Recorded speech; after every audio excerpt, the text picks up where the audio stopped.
Para comentar los hechos más destacados me acompañan Alberto Aranguibel, presentador del programa Sin Tapujos en YBKE Mundial, y Jesús Rivero Bertorelli, presentador del programa Las Reglas del Juego en Kiss FM. Bienvenidos. Hola, ¿cómo estás? ¿Qué tal? El presidente Nicolás Maduro ha manifestado que la idea era matarlo simultáneamente con el ataque a Siria. Jesús, ¿guarda alguna relación? Bueno, habría que ver en ese libreto, ¿no?, que tiene el Ejecutivo, incluso lo anunciado por el ministro Rodríguez Torres, ¿cuál puede ser el vínculo? O sea, ¿dónde puede estar la conexión entre asesinar a un presidente de una nación, de este lado del mundo, y al mismo tiempo invadir a Siria? Yo no le veo mucha la lógica, ¿no? Además, ¿por qué concatenar dos hechos cuando se habla de una operación militar? Oye, por lo general el esfuerzo es eminentemente militar, pues. El otro sería, si acaso, dándole validez a esto, sería una conspiración. Son como dos monedas distintas. No tiene nada que ver. A mi juicio no. Alberto, ¿cómo ves tú estas declaraciones del presidente? ¿Cómo has visto las declaraciones de la oposición que ha manifestado que es una cortina de humo, ya que la semana pasada el tema era el habilitante y esta semana el tema es el magnicidio? Bueno, porque es el suceso más importante que se ha dado en la semana y precisamente ha interrumpido el debate sobre una ley tan importante como es la habilitante en la lucha contra la corrupción, porque esto a todas luces pues es algo que tiene que alarmar a todo el país y llama la atención poderosamente. Por cierto, que te diste cuenta que ahora que tenemos un presidente salsero, entonces resulta que el presidente como Ramón Guillermo Aveledo, que lo que menos uno conocía de él era esa faceta de saber de salsa, como lo ha dicho. Somos salseros todos. Pero fíjate que llama la atención eso, ¿no? Porque... ¿Y por qué tú dices que Nicolás Maduro es salsero? Bueno, porque exactamente, pero él tocaba rock and roll en una, no, y ahí sí, en una banda. Dice que viene del barrio Marín y toca tumbadora, ha salido muchas veces en eso, sí. Pero el tema tiene relevancia, sobre todo en este momento, por un aspecto que yo creo que es medular aquí. No tiene relación, por supuesto, lo que está sucediendo en Siria con un intento de magnicidio en Venezuela. El presidente lo que ha hecho es un análisis, como político avesado que es, y está colidiendo seguramente lo que estaba planteado por la forma como han aparecido todas las evidencias contundentes y irrefutables que han aparecido en este caso, en esta oportunidad, que muy probablemente lo que se esperaba es que en el momento de la invasión, con toda la atención mundial concentrada en Siria, esto entonces quedara disminuido y no tuviera tanto impacto. Eso es perfectamente lógico de pensarse, es decir, no es un asunto de una relación directa desde el punto de vista de estrategia militar, ni mucho menos. Y tiene importancia y tiene relevancia porque uno de los aspectos fundamentales que ha aparecido en este suceso de la detención de estos sicarios es la cooperación del gobierno colombiano. Desde un primer momento, así se dijo, y el otro aspecto es que esto no es una revelación que se está haciendo de la noche a la mañana.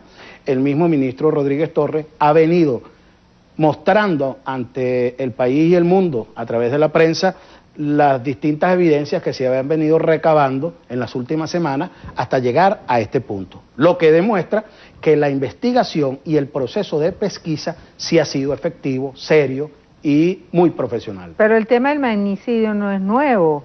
En el gobierno del presidente Chávez también hubo muchísimas denuncias sobre eso.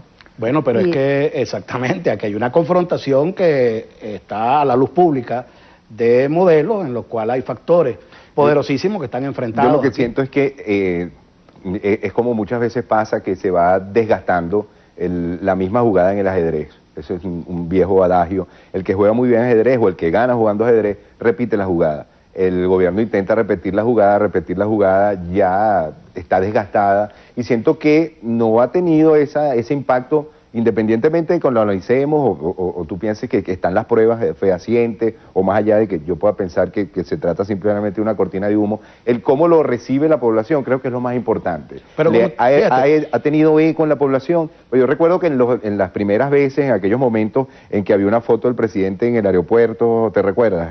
Más o menos parecido a dentro de las armas y la cosa, estaba una foto como para identificarlo, no vayan a pegarle el tiro a quien no era. En esta oportunidad estaba la foto también de Maduro y de Diosdado, pero la gente se sensibilizaba más con el tema de la defensa de la vida del presidente. ¿Tú crees que ahora se le resta importancia al tema? Yo no he visto mayor movimiento, ni lo conversa la gente en la calle, en mi modo muy particular. Incluso tampoco lo he visto reflejado, ni siquiera tanto en la prensa oficialista.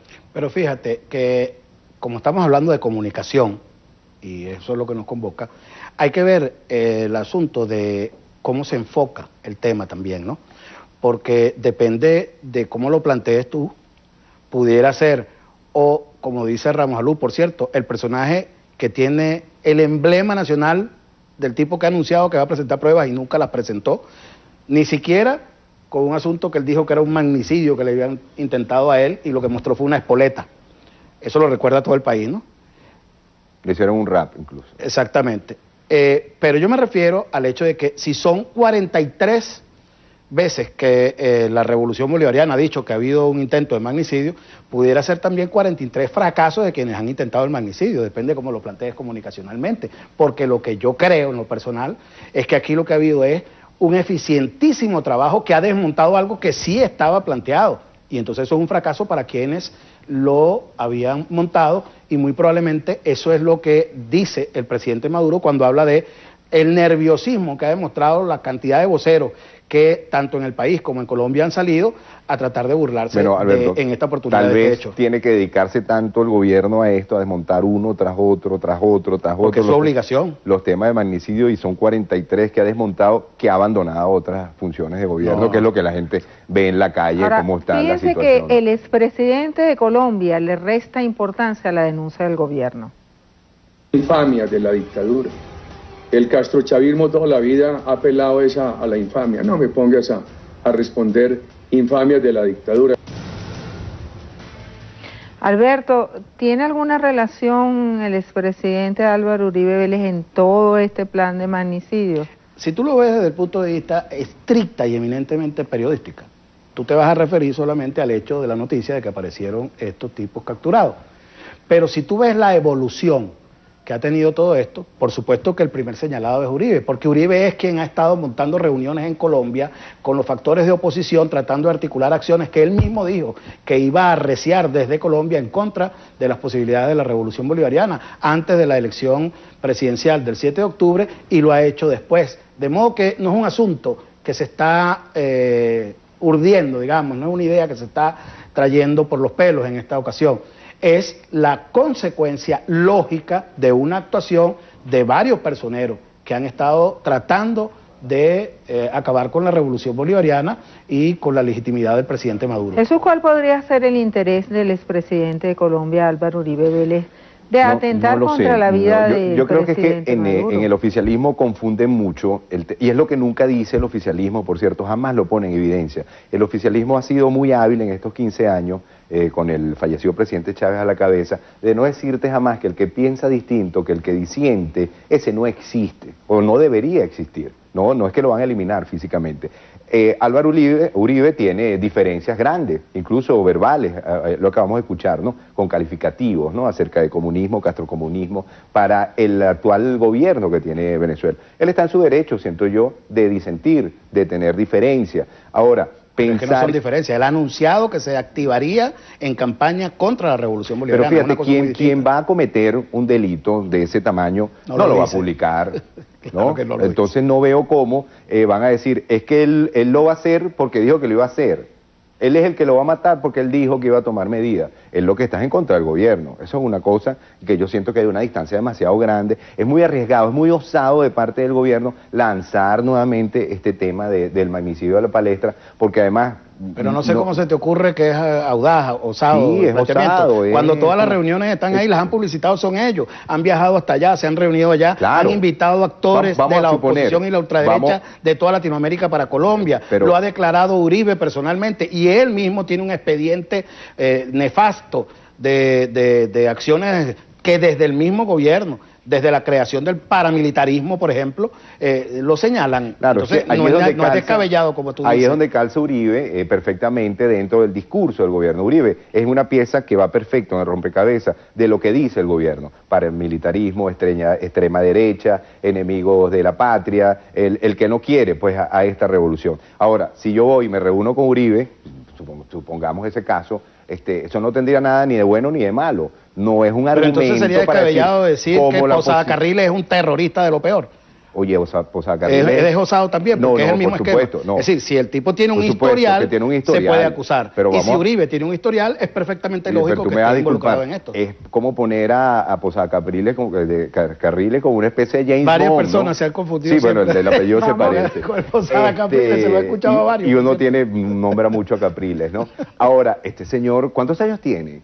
¿Cómo va a ser 90 años. ¿Cómo organiza desde una silla de ruedas, se lanza en un jet y tal, como un Sean Connery? Que es bueno, esas son las subestimaciones 007 de las que se está hablando, que son las que no hablan de un interés por el país independientemente de la posición o de la visión política. Es lo que ha dicho Maduro, lo que ha alertado incluso el mismo Diosdado Cabello desde la Asamblea Nacional. No puede ser que en este tema tan delicado, con las pruebas tan fehacientes y irrefutables, vaya a seguir asumiéndose entonces una posición política que favorezca a uno. ¿Por qué lo minimizo? Disculpa un segundito. ¿Por qué lo minimizo? Porque en los 42 hechos anteriores no se llegaron a conclusiones. Vamos a hacer la primera pausa y ya venimos con mucho más. Nuestro Twitter, @lasemanabebé. Tener esta situación por la cual está atravesando Colombia en el gobierno, en la estabilidad del gobierno del presidente Santos. Alberto. Bueno, fíjate que a todas luces es muy importante la respuesta que está dando Santos como expresión precisamente de la grave y seria dificultad a la que está enfrentado, porque siendo él un presidente que no es precisamente de corte izquierdista propiamente dicho, el que se esté en este momento jugando a derrumbar las conversaciones de paz que se están adelantando, al parecer con muy buen pie hasta ahora, ahí en La Habana, estarían atentando contra intereses muy grandes que colocan esto muchísimo más allá de lo que fueran los intereses de los sectores de la FARC y grupos subversivos que están en guerra desde hace 60 años en Colombia. Y me refiero al negocio gigantesco de la droga, que como sabemos, desde Colombia es un negocio que invade a por lo menos la mitad del planeta. Y eso hace que esta situación sea sumamente delicada, porque pone a un presidente, como digo, que es de derecha, a tener que tomar acciones de militarización de la capital de esa importante nación suramericana, lo que lleva a que la confrontación probablemente se extienda y entonces quienes se beneficien sean precisamente los que están detrás de ese negocio gigantesco de las drogas. Es una posibilidad. ¿Afecta esta situación que está viviendo en estos momentos Colombia con las negociaciones de paz? Sí, yo estoy de acuerdo con Alberto. A lo mejor, ojalá que no sea así, vimos como la punta del iceberg nada más. Afortunadamente parece que, bueno, este conflicto puntual ha tenido su pañito caliente. Pero hay muchas cosas por detrás, ¿no? Porque la queja es muy válida para que les dé más subsidios a los paperos, a los cebolleros, el que está en el agro en Colombia, a los lecheros. Y hay además el tema del Tratado de Libre Comercio, por cierto, que es lo que más sienten ellos que los tiene afectados.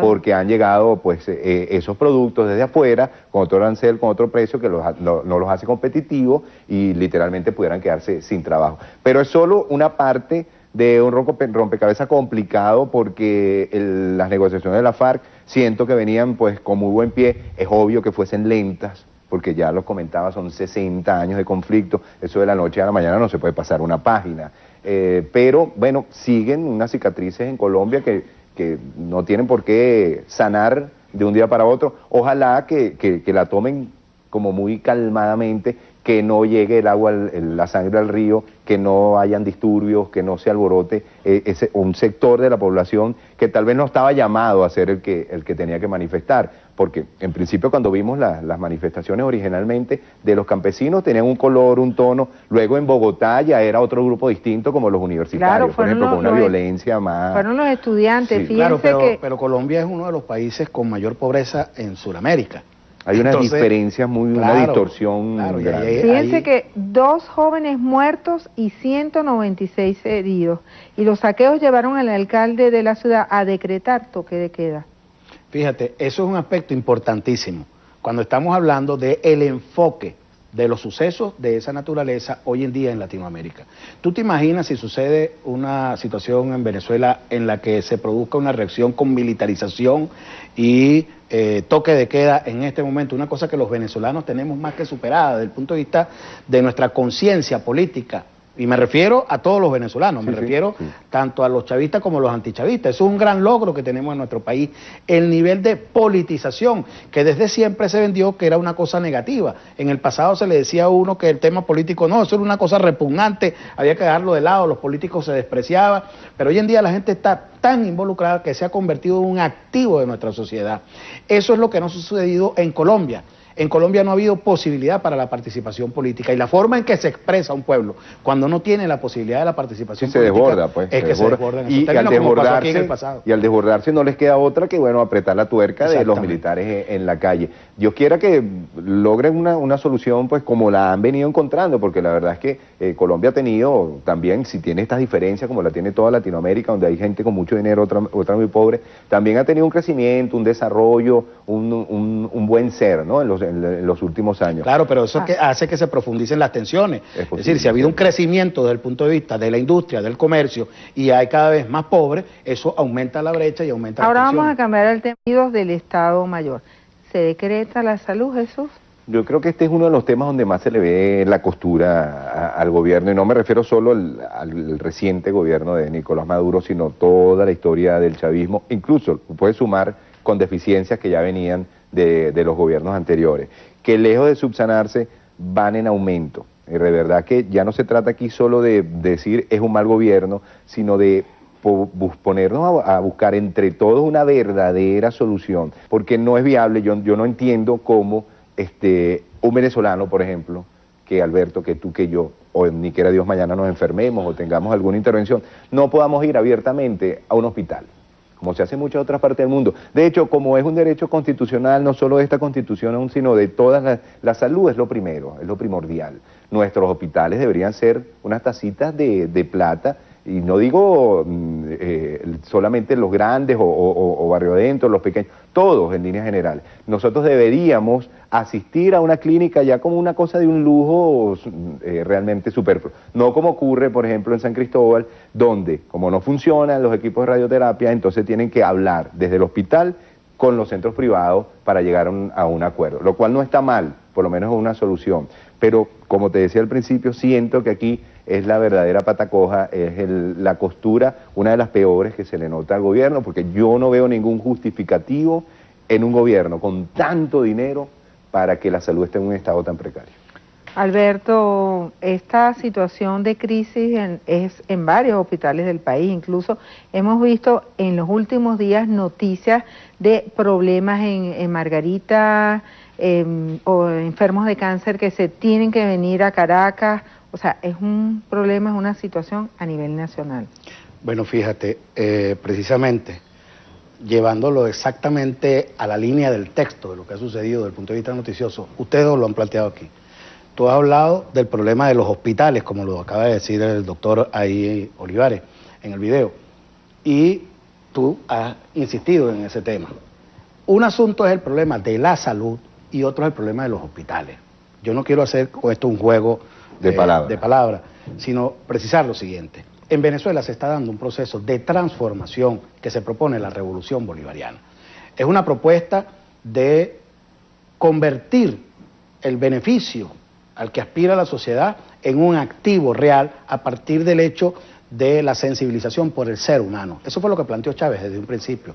Dejó de lado la teorización política y dejó de lado la estructura del Estado convencional para avanzar en la búsqueda de la solución lo más inmediatamente posible a través de las misiones. Eso es lo que hizo que Chávez cada día creciera más en su liderazgo, a diferencia de lo que siempre sucede en la jefatura de gobierno, que en todos los países del mundo siempre el presidente a la larga va decayendo. ¿Qué es lo que está sucediendo en Venezuela con este proceso de transformación? Que se está construyendo un sistema de salud bajo una óptica completamente distinta a la que rige en el modelo neoliberal capitalista. El hospital es la base fundamental del sistema de salud en el modelo neoliberal capitalista, porque es ahí donde están los niveles de productividad que permiten, como en las universidades también, en el modelo capitalista, las universidades pagan, que haya investigación.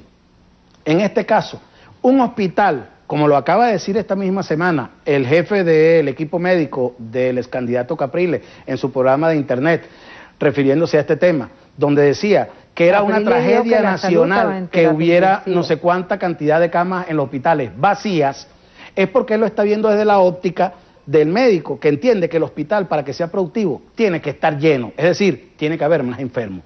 La visión que se tiene desde la revolución es que debe buscarse atajar la enfermedad antes de que impacte sobre el ser humano. Es ahí donde está la noción de medicina preventiva que subyace en el modelo de barrio adentro. Esa concepción de esa estructura donde en un nivel increciendo en cada uno de ellos se va atendiendo la salud en la medida de la necesidad real, es la que ha hecho que por primera vez en muchísimas décadas aquí la gente no esté muriendo a las puertas de los hospitales como moría, por ejemplo, en el último gobierno del presidente Caldera, antes exactamente de la Revolución Bolivariana, que morían un promedio de 25 personas a las puertas de las emergencias de los hospitales diariamente. Porque el problema no es el hospital, el problema es el ser humano al que hay que atender. Y lo que ha habido es una migración muy fuerte, precisamente en la elevación del poder adquisitivo que ahora tiene el venezolano y que nunca tuvo en el pasado, hacia las clínicas privadas, porque ahora tienen seguridad social, tienen cirugía, maternidad, hospitalización asegurada en su empresa como nunca antes, tienen una cantidad de beneficios que han elevado el nivel de poder adquisitivo que hace que haya esa migración. Pero el sistema de salud que hay en Venezuela es lo que ha sido reconocido por la Organización Mundial de la Salud, que ha reducido el nivel de mortandad neonatal, que ha elevado el desarrollo humano, el índice de desarrollo humano del venezolano y que ha disminuido las diferencias que había en el país. Jesús, este comentario lo haces ahorita porque quiero que veamos algo. Por supuesto. La crisis hospitalaria en Aragua se refleja en áreas muy delicadas. Sacamos la cuenta, 15 niños que se metieron en unas cajas de cartón. En Finlandia meten a los niños en una caja de cartón y es un hecho noticioso mundial, súper satisfactorio, porque la caja es como un gran biombo donde viene toda la canastilla y ya tiene garantizado ese niño desde que nace hasta prácticamente cuando muere. Y yo quiero insistir en el tema de que yo no veo por qué el hospital tenemos que asociarlo con el capitalismo. Todo lo contrario. No, la concepción de salud. Ok, pero fíjate. En un modelo y en el otro. Ok, pero fíjate, siento que es todo lo contrario. Por ejemplo, en la época en que Chávez nació, seguramente su mamá dio a luz, como de hecho lo dio, y estaba amparada por el seguro del magisterio, porque ella era maestro. Estamos hablando de los años 40, 50. Esa era la realidad de nuestro país. El tema es que la gente va migrando cada vez más al sector privado y por eso es que ahora están las camas vacías en los hospitales, porque cada vez la atención en los centros públicos es más precaria, es prácticamente inexistente. Yo siento que ha llegado al colapso absoluto eso, y ahí es donde yo no creo que tengamos que hablarlo desde el punto de vista de lo político, de gobierno o de oposición, sino tenemos que sentarnos todos los venezolanos, ponernos de acuerdo, porque es un tema literalmente de vida o muerte. Yo quiero acotar, perdóname 5 segundos, la información que está dando ahorita Jesús. Eso aparece, lo puedes buscar en el portal de la BBC de Londres, BBC Mundo, donde dice por qué los bebés de Finlandia duermen en cajas de cartón. Desde hace 75 años, las mujeres embarazadas en Finlandia han recibido cajas de cartón del Estado. Muchos argumentan que esta política ha ayudado a que el país nórdico sea una de las naciones con menor tasa de mortalidad infantil del mundo y uno de los sistemas de salud más avanzados. De 70 por cada 1000 niños que nacían muertos hace 75 años, eso se ha reducido a 5. Eso es un dato interesante. Tenemos que hacer una pausa muy corta y se puede relacionar con la ley habilitante y el voto que necesita el gobierno para aprobarla. Bueno, amor, es como todo un combo, ¿no? Pero luce temeraria la aseveración de la gobernadora, de que, no sé, que yo aquí de repente diga, en materia de salud, que lo conversábamos antes, lo peor está por pasar. Entonces ya eso me convierta en saboteador. Yo no lo entiendo de qué manera ella lo suma, pero bueno, así se ha dado la declaración. Y sin duda creo que María Corina Machado está en el ojo del huracán, le tienen la vista puesta. Creo, bueno, que por su verticalidad, porque es radicalmente opuesta, porque está allí, ha denunciado y siento que es una piedrita en el zapato. Alberto. Pero es que además María Corina es la que se está sacando sola, así no se hace política. Ellos han confundido el desempeño de algo tan preciado para las sociedades como es el rol de la política y de altísimo nivel de responsabilidad como es el de una oposición, como en cualquier parte del mundo que forman parte del Estado. Aquí la oposición se ha erigido en un bando de tirapiedras al frente, en la acera del frente, sin ninguna responsabilidad y además exigiendo que no se le toque en ninguna de sus actuaciones. María Corina ha sido no solo señalada, sino que ha quedado en evidencia, incursa, en planes conspirativos que ella misma ha reconocido, en grabaciones que han salido a la luz pública donde ha dicho que sí es ella la que ha estado ahí, que no ha sido grabada por el gobierno, además, por cierto, que hay que acotar eso, porque era una grabación no telefónica, sino una conversa en una casa de un amigo de ella, donde estaba el gobierno ahí, y ella reconoció que esa conversación se produjo. El gobierno estaba en la grabación, pues. No, perdóname, previamente se infiltraron en la casa, como lo dijo el ministro, porque el sabotaje no es colocar una bomba, bien, pero ese no es el tema hacer ahorita. una cosa quirúrgica. El tema es que María Corina no es por la grabación que se le está incriminando. Okay, muy bien. El tema es que ella ha sido expresamente, y lo ha dicho reiteradamente, una persona que está buscando la desestabilización del país para generar conmoción. Yo no he oído nunca María Corina Machado decir, yo estoy buscando la desestabilización. He oído al gobierno decir, María Corina desestabiliza porque dice lo peor está por pasar. Pero fíjate, tú quieres hacer esa precisión ahorita, pero yo te acabo de oír en silencio que tú dijiste que la gobernadora había dicho o acusado a María Corina de saboteadora y no dijo en lo absoluto eso. Bueno, esa es la acusación. Esa no es la acusación. La acusación es que María Corina estaba repartiendo panfletos para generar desestabilización, anunciando que viene lo peor. Yo no vi esa acusación tampoco. Pero se puede pasar de nuevo el video. Citó una publicación en un periódico. Donde dice María Corina Machado lo que viene es lo peor. De circulación local. Pero entonces no viste el video. Pero no es un el panfleto, video lo acaban de pasar. Pero no es un y panfleto. Dice lo que viene es lo peor en un anuncio agorero que está generando ese sosiego en la población, que es todo lo que ha hecho María Corina. Es muy hábil y el gobierno lo hace con una gran habilidad, decir María Corina es la culpable y las muertes de Amuay, toda esa tragedia que se vivió, en todo caso, mira, María los accidentes Corina, que ocurren a diario en la industria petrolera. Déjame terminar la idea. María Corina no es determinante para que avance o no la revolución, y lo ha demostrado 14 años de revolución en la que se han construido muchísimos grandes logros en beneficio de la población, independientemente de que haya puntuales hechos en los que no se han resuelto todavía los problemas. Pero María Corina no es la determinante de que avance o no la revolución como para que se planteen esos términos de que hay que sacarla del juego porque si no se viene esto abajo. No es así, ni siquiera lo interno de la oposición. Cuando tú revisas las elecciones primarias, ella no sacó sino el 3% en el ámbito de la derecha, donde no había chavistas, donde estaban votando solo la gente de la oposición, ella no sacó sino el 3%.